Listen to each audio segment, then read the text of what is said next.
వెళ్ళవే నా తల్లి వెళ్ళవే అమ్మా, ముద్దులిస్తే నీకు డబ్బులిస్తాడు, మంచి బట్టలిస్తాడు, డబ్బులిస్తాడు, మంచి బట్టలిస్తాడు అని ముందుకు తోసింది.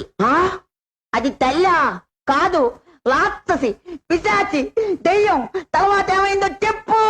తప్పనిసరి అయి వెళ్ళాను, సిగ్గుపడుతూ నిలుచున్నాను.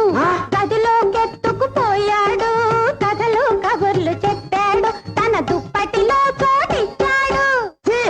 కులత, పాపాత్ములాలా, నువ్వు నాకొద్దు, పో, వాడి దగ్గరికి పో.